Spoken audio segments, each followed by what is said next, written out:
You receive the thought of what you want, and the why is embedded within that. So what and why, intoxicating and satisfying. But if you ask too soon, how, where, when, who, then you introduce resistance into it and you don't allow it to naturally progress in the way it will. So that's why we want you to be satisfied to keep receiving and not be too ready to jump into action until you're all the way over there where the action is just so compelling and so obvious. We really want to emphasize that it feels great, and we say, then let it be enough for a minute. That would be like sitting in this wonderful place and eating this wonderful food and then saying, ooh, I wish I was over there eating that food too, and over there eating that food too, over there and eating that food too. And we say, just eat this and like it. Just eat this and like it. Let this satisfy you. Let this satisfy you. This is the new emphasis that we're wanting you to feel, because we're teaching you how to gain control of the molding of your energy and what happens to you that gets it out of control. When you receive that impulse and you jump too quick to words or action before you're vibrationally ready for it, then it doesn't work out that well, and then you get discouraged. Where if you can stay satisfied and then satisfied and then satisfied and then satisfied, every now moment is a manifested moment. And what is manifesting in this moment is about your mix of vibrations. Don't you want to know what your mix of vibrations is? So if you want to know, there's two ways to know. One is by what's manifesting. That's post-manifestational awareness. And one is by how you feel. If you can be satisfied with feeling satisfied, if you can feel satisfied with feeling satisfied and not get your cart before your horse, let it unfold, then and only then will you be one who lives happily ever after. And this is an important thing. We're just going to lay it out here so that you can really hear it. You're never, ever going to stop having a manifested moment that isn't putting more in the vortex. Every single manifested moment has enough contrast within it. That's your part of the bargain.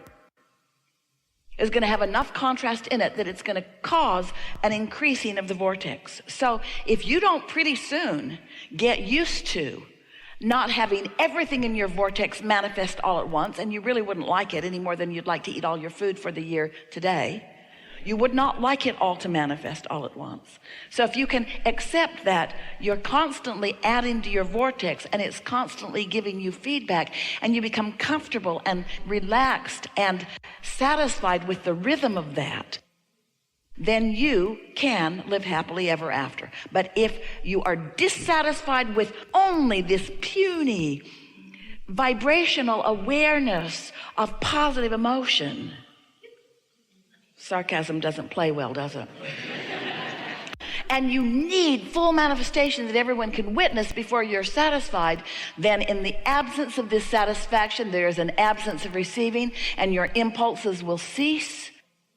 And then you will be like most of the world. You will be relegated to walking over here into the manifested world and banging it out just like everybody else and complaining about who's doing what to who and why that doesn't work, and it's your fault that I'm not satisfied, and it's your fault that I'm not satisfied, in your endless and futile need to control circumstances in order to produce positive emotion.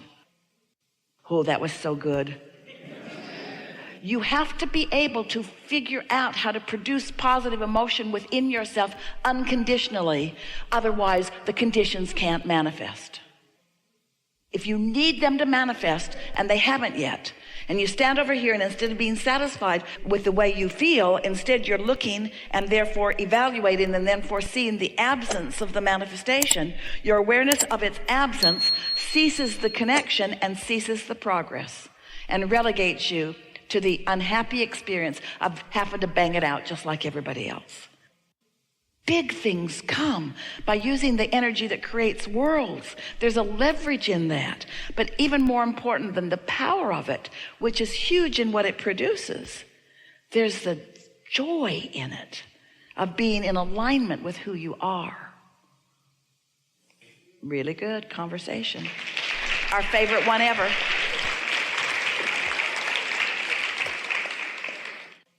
Sometimes it's better to just not try so hard to work your way out of something if there's a lot of resistance already there. That's why we're encouraging you to just find that better feeling place and then see what happens from there. Now, we're happy to give you some soothing words. Someone asked a question earlier about a more guided meditation, and we were saying, if you're really tuned in, tapped in, turned on, then speaking things that are in vibrational alignment with what you want helps you practice that vibration. And so it's a good time when you're feeling good to say words that reinforce that, because whatever it is you're practicing the most becomes the beliefs. A belief is just a thought you continue to think that becomes your strongest point of attraction. So in the same way that it isn't easy for you to activate the problem from which you want soothing right now, it's equally difficult when you are on the ledge to all of a sudden find words that take you off of it. Don't ask for such quick and abrupt turnaround. What we're saying is, let it be more like meditate and feel better today, and then meditate and then feel better. Not medicate, meditate, meditate, then meditate and feel better tomorrow. So let's talk about this. Here's the question. When I'm in a low place, what words or action can I take to get to a higher place? Hardly any, because when you're in a low place, whatever you say is just going to cement you there more. And so if you're in a low place, you can try to do the work, and yes, it's better to pivot and to try to feel better, and it may make some difference, but what's really going to make a difference is to sort of start the day over again tomorrow and start the day over again tomorrow, and before you know it, whatever this is that's bothering you will have changed its vibrational mix within you so much that it really will be a non-issue. A nap or going to sleep will slow the momentum, but it won't change your propensity for attraction. Meditation will change your propensity for attraction, because meditation will change the vibration, because you're alert and awake and you're making the vibrational shift consciously. Because you now know how to focus yourself into alignment.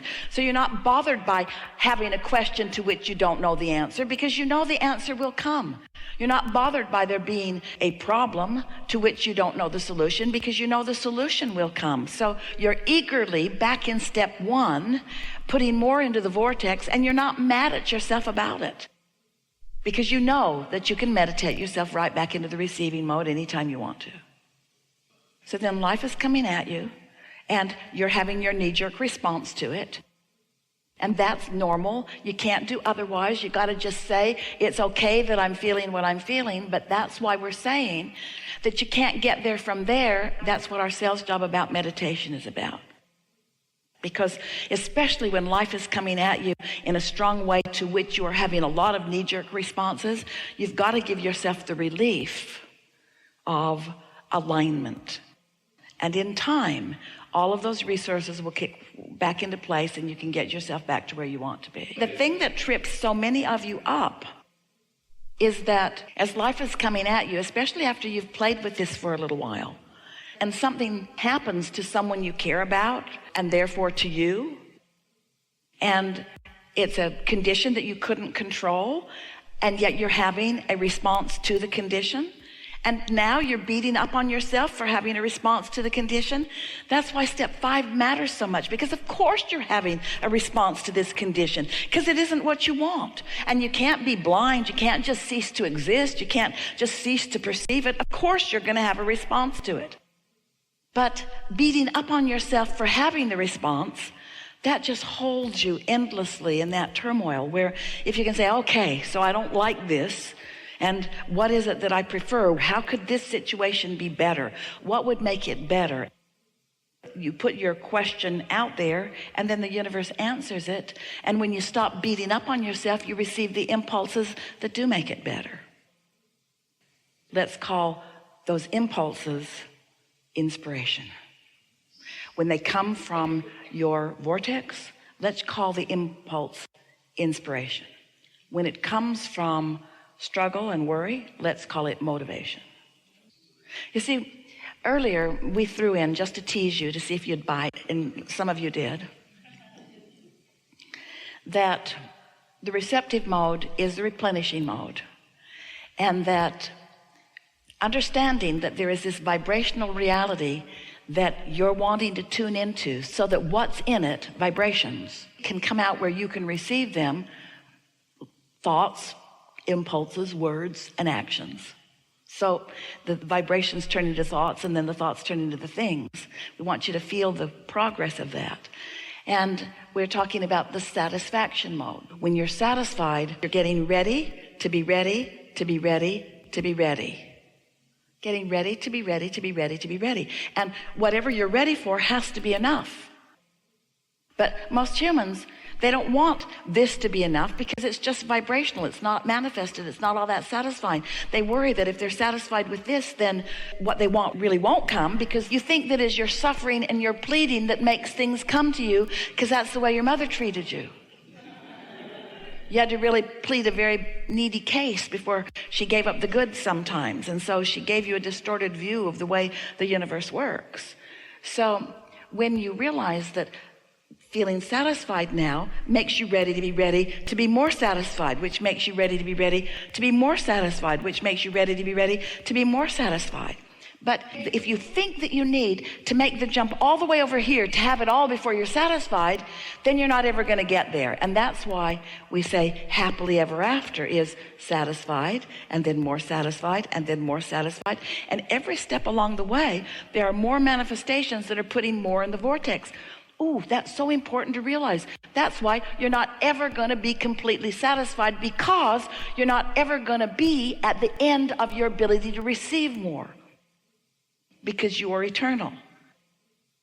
If you could ever reach the place where it was all done, Esther used to say to Jerry, why don't you buy me that pretty car? It would make me happy for the afternoon. And that wasn't too far from really what she meant, because it was a manifestation. Whoopee! Smells great, looks great. Look how fast it goes. And then after a little while, it's just a way to get from one place to another again. Where if you're satisfied to be satisfied, to be satisfied, to be satisfied, then you're not banking on that thing that doesn't come all that often to sustain you longer than it is able to do. The manifestation was never meant to be what satisfies you. Ooh. You've been saying it in other ways. You've been saying the joy is in the journey, and that's what you mean. The manifestations have never meant to be what satisfies you. It's the new awareness of the new mix that your vortex is mixed up for you, and your new ability to receive it and have the new exposure to the new experience. Have you ever been in a space, Esther does it quite often in whatever space she's in, walking through a garden and noticing how different the garden looks, not just in different seasons, not just on different days, but even in different moments as the lights change, as the clouds move. Every moment is ripe with new awareness. And when you realize that you have source energy flowing to you and through you, and you're in the receptive mode, then you have this fuller moment when you get tuned in to who you really are, so that the whole of you is present in this moment, and this moment, and this moment. Oh, the satisfactions of those moments, no matter what the conditions are, because your inner being knows how that condition produced this new desire, and that this new desire has the ability to be received by you, provided you are in the frequency where you can perceive it. You create your own reality, which means you translate your own reality into being, which means you perceive your own reality. That's why several people can be walking down the same street and be having very different experiences. So good.